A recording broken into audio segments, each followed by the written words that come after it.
नमस्कार साथियों, स्वागत है आप सभी का हमारे YouTube चैनल श्री कन्नी क्लासेस संग्रिया पर।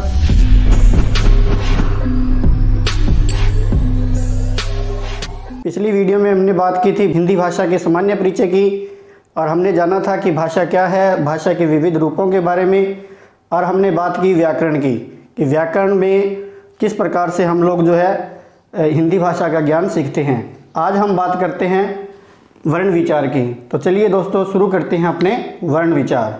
देखिए दोस्तों, वर्ण की बात करें तो उससे पहले हम भाषा की मौखिक इकाई और जो भाषा है उसका जो मौखिक इकाई है वो क्या होती है उसके बारे में चर्चा करते हैं। तो देखिए दोस्तों, भाषा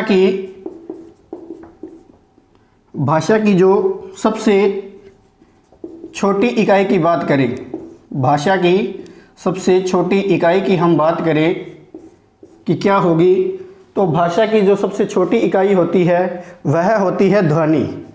क्या होती है? ध्वनि। जैसे ही अपनी ध्वनि को लिखित रूप प्रदान करते हैं तो वो जो है ध्वनि जो है वह क्या बन जाती है? वह ध्वनि बन जाती है वर्ण।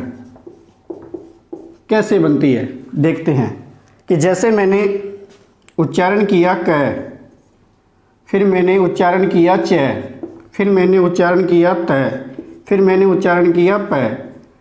अब मैं जब इनका उच्चारण करता हूँ तब तक तो ये है ध्वनि। क्या है? ध्वनि। और जैसे ही मैं इन्हें लिखित रूप प्रदान करता हूँ तो ये क्या बन जाते हैं? ये बन जाते हैं वर्ण। तो दोस्तों वर्ण के अंतर्गत देखिए, वर्ण विचार के अंतर्गत हम लोग क्या करते हैं, वर्णों का जो शुद्ध लेखन, वर्णों का शुद्ध लेखन, वर्णों का शुद्ध उच्चारण, वर्णों का शुद्ध उच्चारण, इसका अध्ययन जो है हम वर्ण के अंतर्गत करते हैं। तो हमने बात की कि जो ध्वनि है वह भाषा की सबसे छोटी इकाई है। भाषा की सबसे छोटी इकाई यानी यह जो इकाई है वह मौखिक इकाई है, न कि लिखित इकाई। हमसे अगर यह पूछा जाए कि भाषा की सबसे छोटी इकाई क्या है, तो भाषा की सबसे छोटी इकाई हमने बात ध्यान रखनी है। अगर मौखिक इकाई के बारे में हमसे पूछा जाए, मौखिक इकाई के बारे में पूछा जाए तब तो हमारा उत्तर होता है ध्वनि। और यदि हमसे यह पूछा जाए कि भाषा की सबसे छोटी इकाई क्या होती है, तो हमने बताना है कि वर्ण होते हैं। क्या होते हैं? वर्ण। क्यों? क्योंकि जैसे ही हम ध्वनि को लिखित रूप प्रदान करते हैं तो वो क्या बन जाते हैं? वर्ण बन जाते हैं। और वर्ण के अंतर्गत हमने क्या बात की कि वर्ण के अंतर्गत हम लोग जो है वर्णों को शुद्ध लिखना, वर्णों का शुद्ध उच्चारण, वर्णों के बारे में सीखते हैं।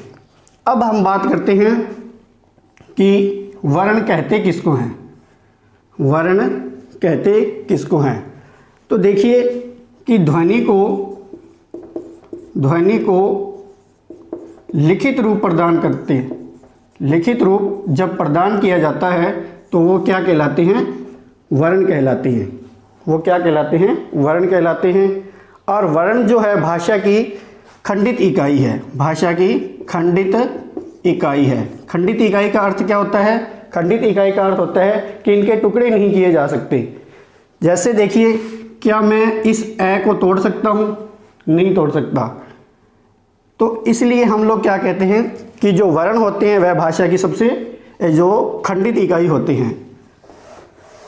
तो ये थी बात वर्ण कहते किसको है। या हम लोग ऐसे भी कह सकते हैं कि ध्वनि को प्रतीक चिन्ह प्रदान करना, ध्वनि को प्रतीक चिन्ह प्रदान करना, प्रतीक चिन्ह प्रदान करना क्या कहलाते हैं? वर्ण कहलाते हैं। क्या कहलाते हैं? वर्ण। अब देखिए, जो वर्ण हैं, वर्णों को दो भागों में बांटा जाता है। वर्णों को दो भागों में बांटा जाता है। तो सबसे पहला जो भाग बनता है वह होते हैं स्वर। क्या होते हैं? स्वर। और दूसरा जो भाग होता है वह होता है व्यंजन। वह व्यंजन कहलाते हैं। अब प्रश्न आता है कि स्वर किसे कहते हैं और व्यंजन किसे कहते हैं। तो दोस्तों आज हम सिर्फ बात करेंगे स्वर की कि स्वर किसे कहते हैं। चलिए, देखिए दोस्तों, स्वर क्या होते हैं। स्वर जो है बिना किसी रुकावट के या बिना किसी अवरोध के स्वतः जो ध्वनियाँ हमारी बाहर आती हैं उनको जो है स्वर कहते हैं। कि स्वतः उच्चरित होने वाले, स्वतः उच्चरित होने वाली ध्वनियाँ क्या कहलाती है? स्वर कहलाती हैं।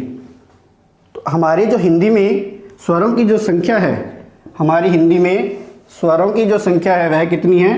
वह 11 है। कितनी? 11। कौन कौन से स्वर हैं?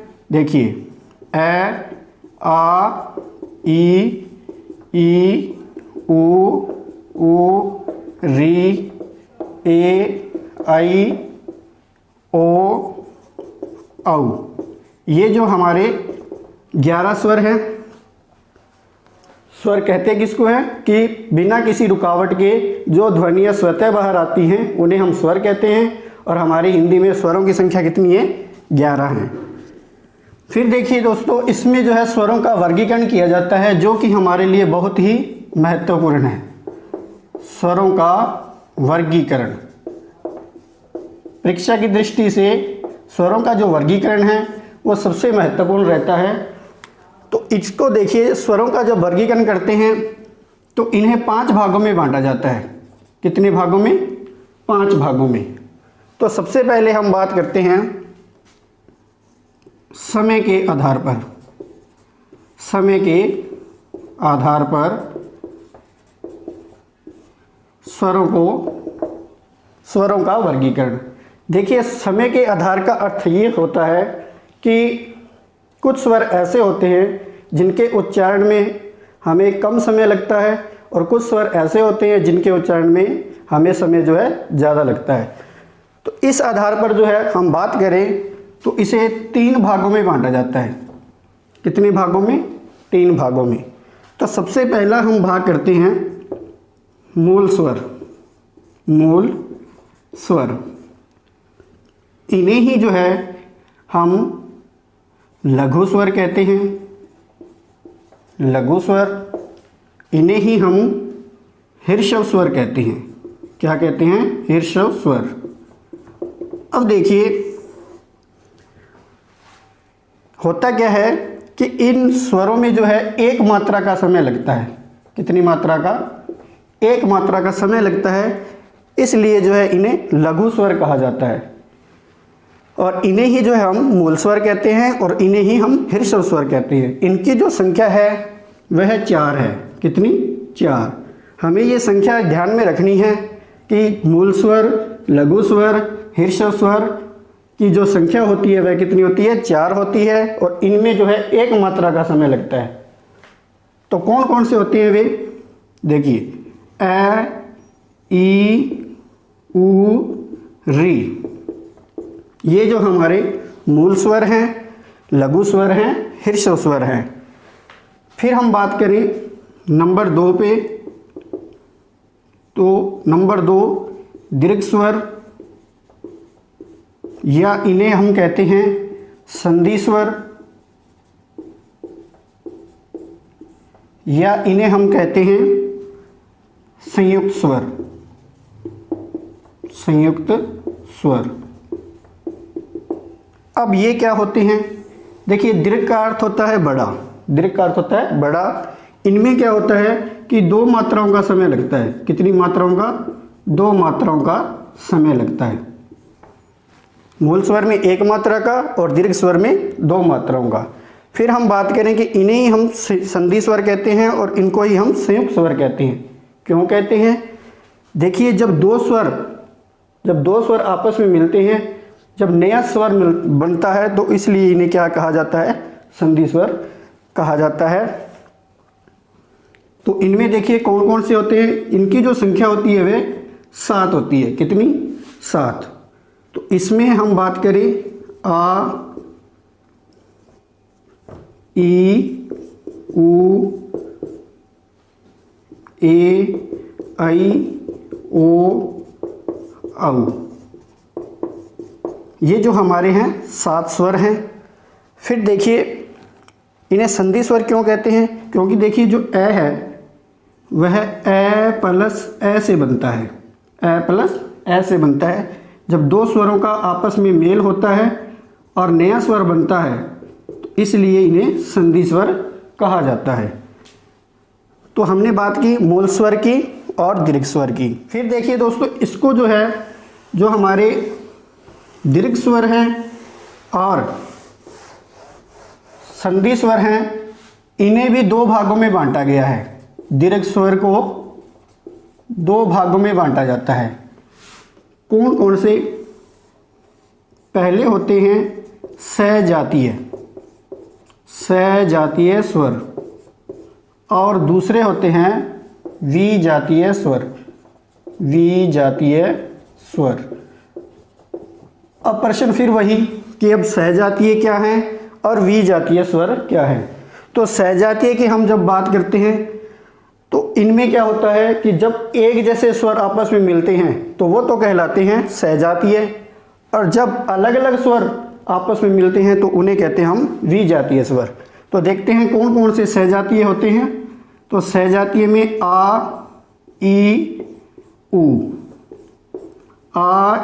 उ। इसमें देखिए जो आ है वो वह बनता है ए प्लस ए से, ई जो बनता है वह ई प्लस ई से, और ऊ जो बनता है वह ऊ प्लस ऊ से। तो ये हमारे तीन जो हैं सजातीय स्वर हैं। विजातीय में देखिए अपना ए, आई, ओ, औ, ये हमारे विजातीय स्वर हैं। ये किस तरह बनते हैं? देखिए, यदि ए आ के बाद ई आ जाए तब क्या बनता है? ए बनता है। और ए आ के बाद यदि ए आई आ जाए तब आई बनती है। यदि ए आ के बाद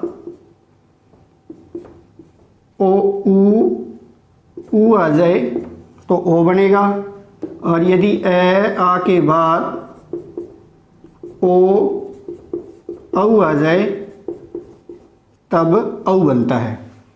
तो सजातीय स्वरों की संख्या 3 और विजातीय स्वरों की संख्या 4। हमने बात की दीर्घ स्वर। दीर्घ स्वर को देखिए दो भागों में बांटा गया, सजातीय स्वर और विजातीय स्वर। जब एक जैसे स्वर मिलते हैं तब सजातीय, और अलग अलग स्वरों से जब नया स्वर बनता है तो विजातीय स्वर। फिर हम बात करते हैं नंबर 3 समय के आधार पर। तो नंबर 3 जो है वे आते हैं प्लुप्त स्वर। प्लुप्त स्वर क्या होते हैं? प्लुप्त स्वर, प्लुप्त स्वर होते हैं जब 3 मात्राओं का समय लगे। कितनी मात्राओं का? 3 मात्राओं का समय लगे तो उन्हें जो है प्लुप्त स्वर कहा जाता है। ये जो स्वर हैं ये विदेशी भाषा के स्वर हैं, ठीक है। तो इनमें कौन कौन से शामिल हैं? इनमें एक तो ओ ध्वनि शामिल है और एक ओम ध्वनि शामिल है। ये जो ध्वनि होती है, यह जो स्वर है, ये आ ओ के मध्य की ध्वनि है। आ ओ के मध्य की ध्वनि है। और ओम जो है इसका जो उच्चारण है वो है इस तरह किया जाता है, ओम।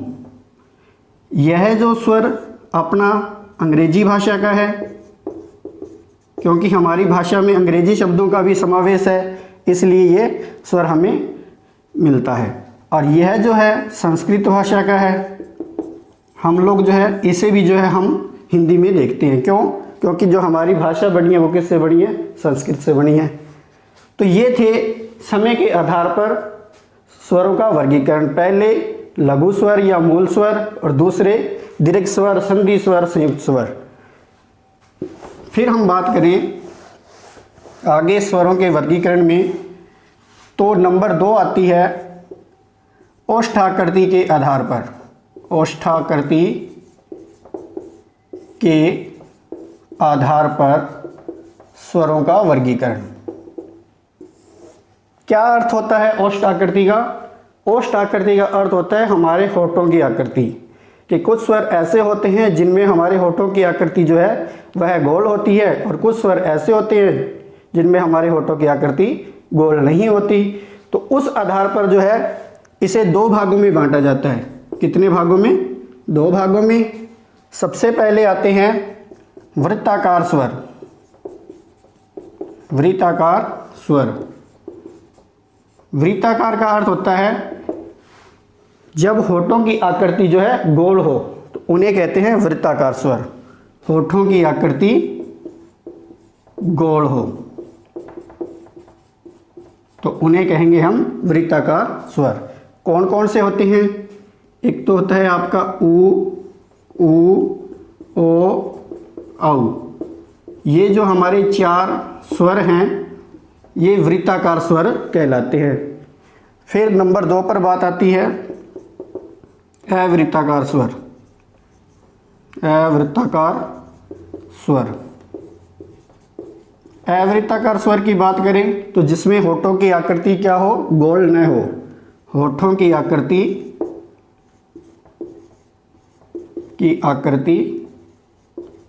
गोल न हो उन्हें कहते हैं अवृत्ताकार स्वर। तो इसमें कौन कौन से शामिल होते हैं? इसमें आ, ई, ए, आई, री, ये जो है अवृत्ताकार स्वर के अंतर्गत आते हैं। तो ओष्ठाकृति के आधार पर दो भागों में वृत्ताकार स्वर और अवृत्ताकार स्वर। इनकी संख्या 4 है और इनकी संख्या जो है 7 है। ये हमें ध्यान में रखना है।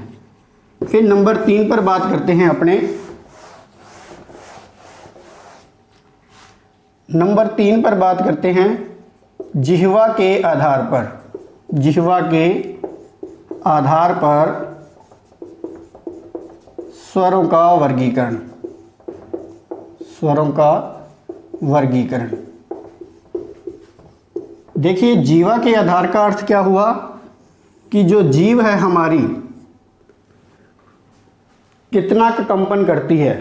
कुछ स्वर ऐसे हैं जिनमें हमारी जीव का जो है आगे का हिस्सा कंपन करता है और कुछ स्वर ऐसे हैं जिनमें हमारे जो जीव है उसका मध्य का हिस्सा और कुछ स्वर ऐसे हैं जिससे जो है हमारे अंत का जीव का जो अंत का हिस्सा है वह कंपन करता है। तो देखिए ये हमारी जीवा है तो जीवा का ये अग्र भाग कहलाता है, ये मध्य भाग कहलाता है और ये पश्च भाग कहलाता है। इसे कहते हैं अग्र भाग, ये आपका मध्य भाग और ये आपका पश्च भाग। तो हम बात करें अग्र भाग। अग्र भाग में देखिए एक तो आपका ई शामिल है, बड़ी ई, ए, आई। जब हम इनका उच्चारण करेंगे तो जीव का जो है आगे का हिस्सा जो है वह हिलता है। फिर मध्य की बात करें तो मध्य में ए आता है, अकेला ए। और पश्च की बात करें तो पश्च में जो है आपका ऊ, ओ, औ, री, इन्हें जो है शामिल किया जाता है।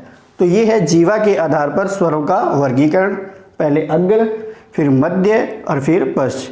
इनकी संख्या 4 है, इनकी संख्या 1 है और इनकी संख्या 5 है। नंबर 4 की बात करें हम, नंबर 4 होते हैं अपने उच्चारण स्थान के आधार पर। उच्चारण स्थान के आधार पर। उच्चारण स्थान के आधार पर देखिए दोस्तों कि जो स्वर हैं उनका उच्चारण स्थान कौन सा है। तो उस आधार पर जो है हम देखें बात करें तो नंबर 1 बात आती है कंठ्य स्वर। कंठ्य स्वर। नंबर 2 बात आती है तालव्य। तालव्य स्वर। नंबर 3 बात आती है मूर्धन्य। मूर्धन्य स्वर। नंबर 4 बात आती है ओष्ठ्य। ओष्ठ्य स्वर। नंबर 5 कंठ तालव्य, कंठ तालव्य। और नंबर 6 कंठोष्ठ्य, कंठोष्ठ्य। क्या है ये? देखिए, जब हमारे वे स्वर जिनका उच्चारण जो है कंठ से होता है उन्हें कंठ्य स्वर कहते हैं। इनमें जो है 2 शामिल है, ए आ। जब भी हम ए आ का उच्चारण करेंगे तो जो ध्वनि निकलेगी वह कंठ से निकलेगी। कहाँ से? कंठ से। फिर हम बात करें तालव्य की। जब हमारी जीवा जो है तालव्य को छूती है तो उन्हें तालव्य स्वर कहा जाता है। इनमें देखिए ई को शामिल किया जाता है। फिर मूर्धन्य स्वर, मूर्धन्य स्वर जब जो है मुर्दा भाग को हमारी जीभ छूती है उसे मूर्धन्य स्वर कहते हैं। इसमें जो है री को शामिल किया जाता है। ओष्ठ्य स्वर जब हमारे होठ हिलते हों, जिनका उच्चारण करें जब हमारे होठ हिले तो उन्हें हम कहते हैं ओष्ठ्य स्वर। इसमें जो है ऊ को शामिल किया जाता है। फिर बात आती है कंठ तालव्य। वे स्वर जब ध्वनि जो है कंठ से और जीवा तालव्य को छुए तो उन्हें कंठ तालव्य कहते हैं। इनमें जो है देखिए ऐ को शामिल किया जाता है। फिर आगे बात करें कंठोष्ठ्य की। जब ध्वनि कंठ से और होठ दोनों हिले, कंठ से भी ध्वनि आए और होठ भी हमारे हिले तो उन्हें कहते हैं कंठोष्ठ्य। तो इसमें जो है औ को शामिल किया जाता है। तो हमने नंबर 4 उच्चारण स्थान के आधार पर स्वरों का वर्गीकरण देखा, जिसमें कंठ्य स्वर है, तालव्य स्वर है, मूर्धन्य स्वर है, ओष्ठ्य स्वर, कंठ तालव्य, कंठोष्ठ्य। आगे हम बात करते हैं नंबर 5 पर। नंबर 5 मुख आकृति के आधार पर, मुख आकृति के आधार पर स्वरों का वर्गीकरण, स्वरों का वर्गीकरण। मुखाकृति के आधार पर देखिए दोस्तों, मुख की आकृति जो है, यानी कहने का अर्थ ये कि हमारा जो मुख है वह कितना खुलता है, तो उस आधार पर जो है इन्हें 4 भागों में बांटा जाता है। सबसे पहली बात आती है संवृत स्वर की, संवृत स्वर। फिर नंबर 2 बात आती है अर्ध संवृत स्वर, अर्ध संवृत स्वर। नंबर 3 पर बात आती है विवृत स्वर, विवृत स्वर। और नंबर 4 पर बात आती है अर्धविवृत स्वर, अर्धविवृत स्वर। क्या होते हैं ये? संवृत क्या होते हैं, अर्ध संवृत क्या होते हैं, विवृत, और क्या होते हैं अर्धविवृत। देखते हैं इनको। देखिए संवृत में क्या होता है, हमारे मुख जो है नाममात्र खुलता है, हमारा मुख नाममात्र का खुलेगा। इसमें जो है हमारा मुख 25% तक खुलता है, यानी बहुत ही कम खुलता है। इसमें जो है शामिल किए जाते हैं वे हैं ई ऊ। ये जो 4 हैं ये संवृत स्वर के अंतर्गत आती हैं।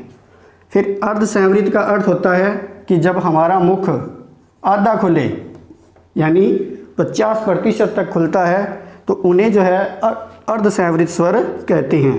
तो उसमें देखिए कौन कौन से शामिल, इसमें जो है आपके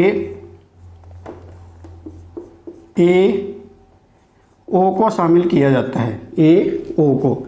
जब हम इनका उच्चारण करेंगे तो हमारा जो मुख है वह 50% तक खुलता है। फिर विवृत का अर्थ होता है 100%, यानी जब हमारा मुख जो है पूरा खुले, संपूर्ण मुख जब खुलता है तो उन्हें कहते हैं विवृत स्वर। इसमें एक स्वर को शामिल किया जाता है, वह है आ का जब भी हम उच्चारण करेंगे तब हमारा मुख जो है पूरा खुलता है। फिर बात आती है अर्धविवृत की। जब विवृत से थोड़ा कम खुले, यानी 75% तक हमारा मुख जो है खुलता है, तो उन्हें अर्धविवृत स्वर कहा जाता है। तो उसमें देखिए इसमें जो है आई को शामिल किया जाता है, औ को शामिल किया जाता है और री को शामिल किया जाता है। तो ये जो है हमारे मुखाकृति के आधार पर स्वरों का वर्गीकरण है, जिसमें संवृत स्वर, अर्धसंवृत स्वर, विवृत स्वर और अर्धविवृत स्वर आते हैं। तो देखो दोस्तों, हमने बात कर ली कि जो स्वरों का वर्गीकरण है वो 5 आधार पर किया जाता है। पहले हमने बात की समय के आधार पर, फिर हमने बात की ओष्ठाकृति के आधार पर, फिर हमने बात की जीवा के आधार पर, फिर हमने बात की उच्चारण स्थान के आधार पर और फिर हमने बात की मुखाकृति के आधार पर। अब हम बात करते, देखिए हमने और देखे हैं कि एक तो हमारा ये अंग रह गया और एक ये अह रह गया और एक चंद्र बिंदु रह गया। ये क्या है? देखिए इनको जो है हम लोग कहते हैं अयोगवाह, अयोगवाह स्वर। क्यों कहते हैं इनको अयोगवाह स्वर? देखिए इनका जो उच्चारण होता है, इनका उच्चारण स्वर के बाद होता है। स्वर के बाद होने के कारण जो है इन्हें अयोगवाह स्वर कहते हैं। इसमें सबसे पहले हम इसकी बात करें तो ये हमारा जो है अनुस्वार है। अनुस्वार अंग जो है इसे हम अनुस्वार कहते हैं। अह जो है वह विसर्ग है, विसर्ग। इसकी जो ध्वनि होती है वह ध्वनि अ है, यानी अंत में जो है हम है का भी उच्चारण करते हैं। यह जो है इसे जो है चंद्र बिंदु कहते हैं और चंद्र बिंदु जो है अनुनासिक ध्वनि। अब देखिए जो अनुस्वार है इसका जो प्रयोग होता है वह लघु स्वरों के साथ होता है, लघु स्वरों के साथ।